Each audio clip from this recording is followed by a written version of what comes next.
Hello everybody, Simone here with Bulletproof Business Growth.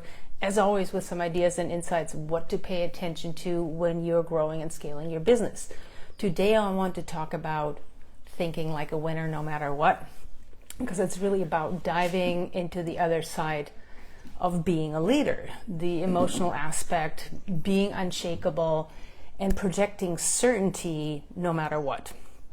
And you might wonder, why does that matter? Well, look, if you're not certain, you're projecting uncertainty. And who wants to follow an uncertain leader? So this impacts your ability to influence and impact directly.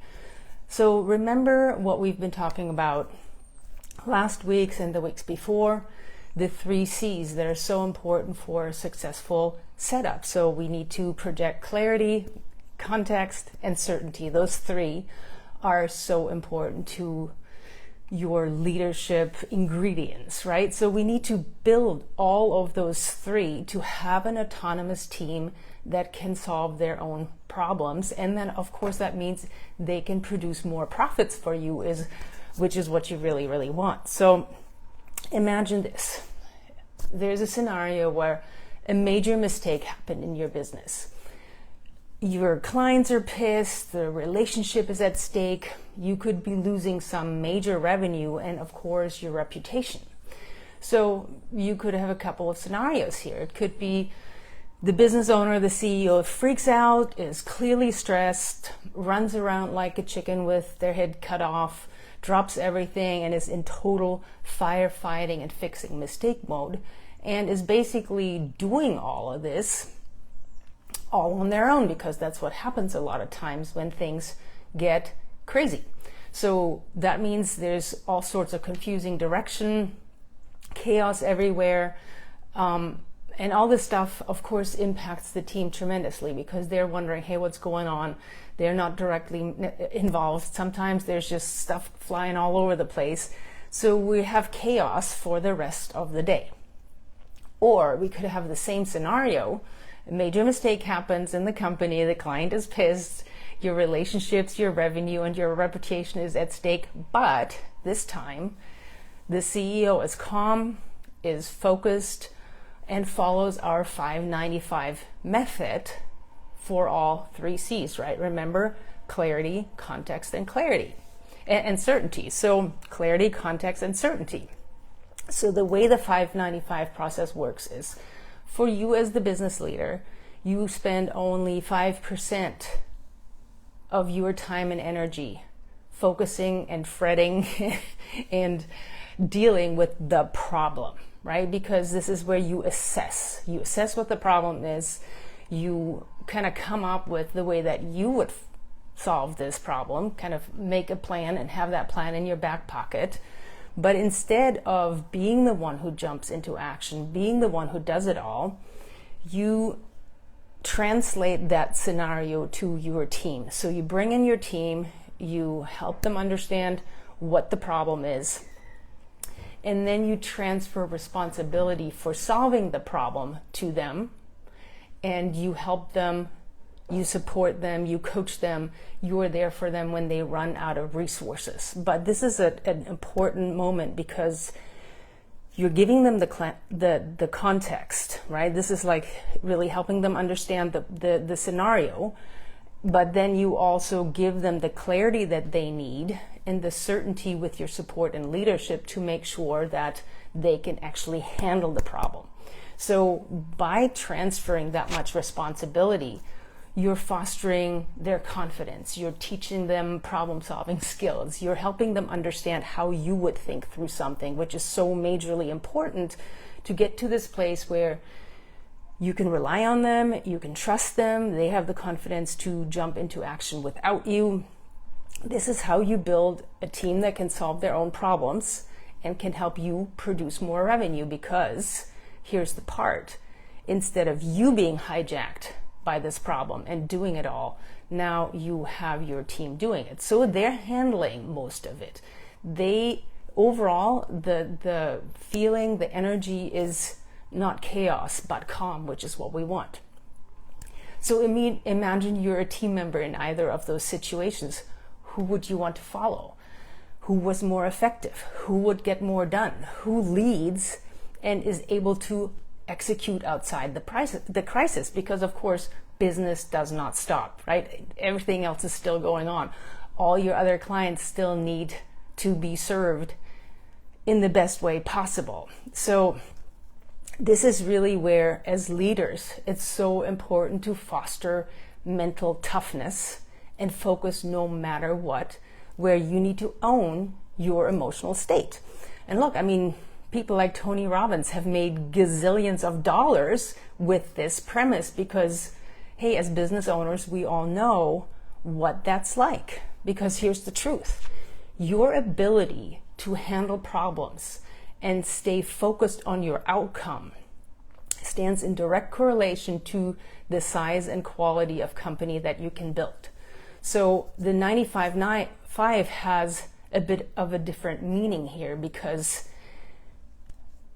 you've heard me talk about this before. It's like 95% of your success is your mindset, and then 5% is the strategies. So we teach you all the amazing strategies, but then the other part is helping you understand how you can consistently step into higher emotional state so that you can stay the calm, focused, strategy-driven leader versus just somebody who goes all over the place. Now, why am I talking to you about this? Well, this last week in our mastermind, one of our clients came to us and he said, hey, you know what? This scenario happened, and he was talking about an employee who wasn't paying attention, wasn't following direction, wasn't really stepping in the way that he needed him to. And instead of staying focused, our client admitted, look, I mean, this happened at 9 a.m. and then every single thing that happened the rest of the day was tainted by this. I was unfocused. I couldn't operate like a leader. So how do you deal with that? How do you let go? How do you stay focused on what you want? But what's important for you to understand and own that, look, you are not in the industry of whatever you're in. Yes, you are, but what you're really in the industry of solving problems, you know, and this is kind of, challenges happen no matter what. So I know this sounds kind of silly when I say, hey, your industry is solving problems, but that's what it really is, because challenges will happen no matter what. And you as a business owner, you have to stay resourceful. This has to be a core value of your business, is being resourceful no matter what, staying focused on how do you solve these problems. So it's not about you being outside the problem. You look at the problem, you grasp it, you solve it in your mind, but then you transfer responsibility to your team so that they can solve the problem without you. So if you want a self-led team that can solve their own problems, that can produce more profits for you, you must lead projecting the 3 C's. And certainty is what people follow. And also, look, if you fall off the rails, if you, like our client, right, if something happens and then all your decisions are filtered and focused through that, well, just think about how good your decisions are going to be that way, right? So like, how will you keep driving the outcome that is so important to your business when you're focused on what's wrong? So, you know, the situation that I talked about with our client, it really highlights the important truth. You get what you focus on. You know what? Whenever this leader thought about his employee, his frustration levels would totally spike and productivity would plummet. Which, think about that. That means he allows, or when that happens to you, you're allowing any single issue to control your state.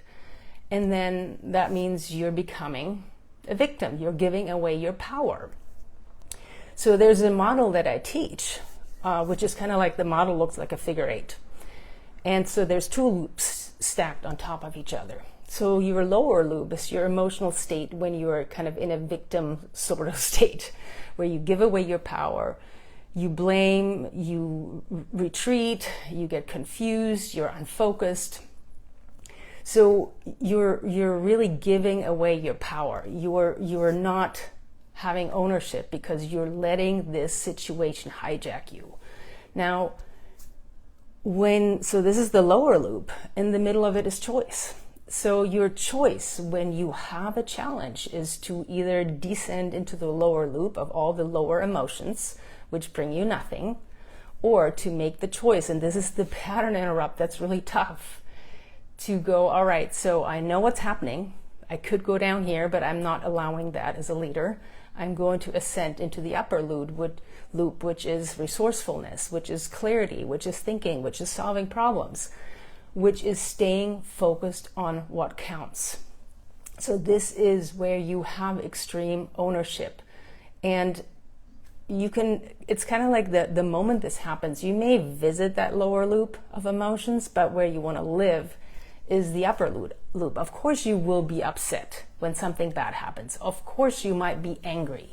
But the whole point is that, going back to the 5%, you're only going to spend 5% of your energy and your time in that moment of, oh my God, now I'm going to have to deal with that. And then you are going to ascend into resourcefulness and personal power. Because winners refuse to let obstacles steal their focus and their power. So you have to understand that going low doesn't serve you, or it doesn't serve the problem, and it certainly doesn't serve your team, which is the extension of you. So instead, we want to get to a place where you can address this situation neutrally without the emotional investment. And then you fully shift your mental energy where it matters, to the upper loop, to solving the problem, to being the mentor, to being the coach, to being the teacher, the example for the rest of your team. So, when we talked about this with our client, it's like, okay, great, that's wonderful, but how do I solve this? Because how he was that day, he was stuck all day in this loop. So how do I interrupt the pattern? And that's exactly what it is. It's a pattern. It takes practice. So when you think about this, your emotional state, when you practice it over an extended amount of time, it becomes your identity.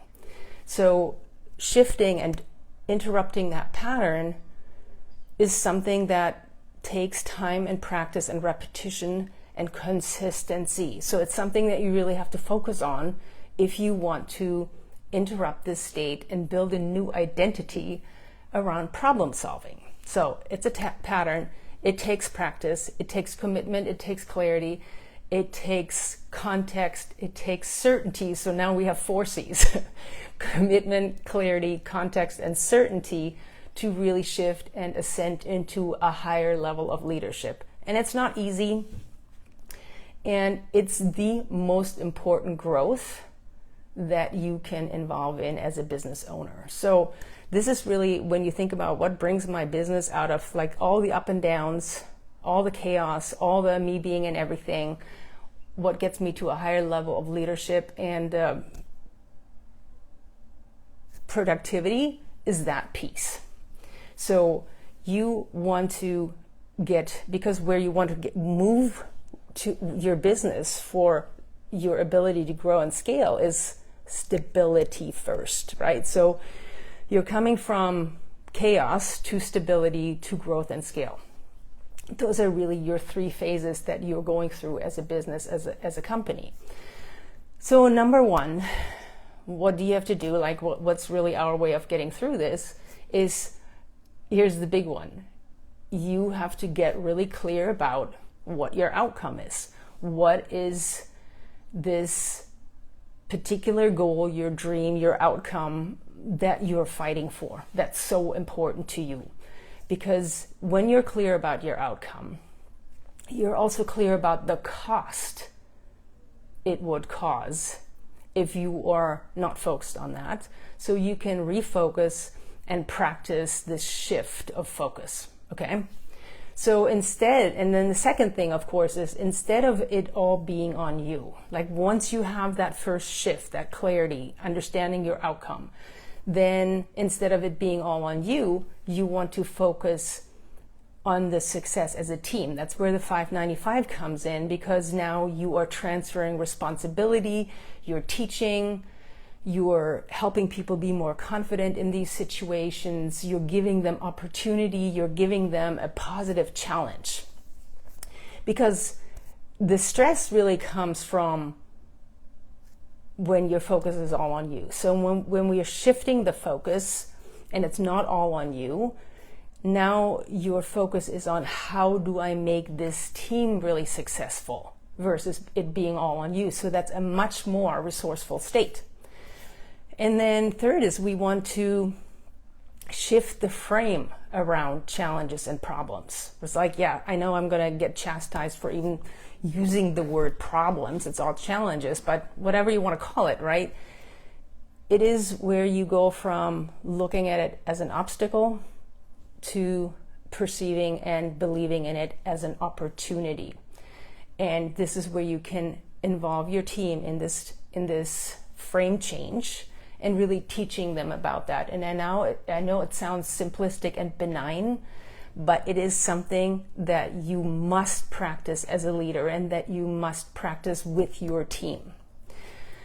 So this is kind of like the 3 steps of really changing your mindset and your focus, right? Getting clear on your outcome, shifting the focus on it being not on you, being on everybody else, and being on the whole team, right? Not just everybody else, but the whole team. Then shifting the frame from obstacle to opportunity. And then how do you actually do that? Very simple, breathing, refocusing, forcing your physicality, your body into calmness and focus. So before anything, before you take any action, you really want to get into breathing, so that you can interrupt any sort of knee-jerk reactions that are practiced from the past to hijack your emotions and your actions, because that's exactly what happens. You let these emotions hijack your actions. So I love this very simple method that Deepak Chopra teaches in his meditation, and he calls the acronym for it is STOP. It's like stop means S for stop, actually. T is for think. O is for observe. And then P is for proceed with caution.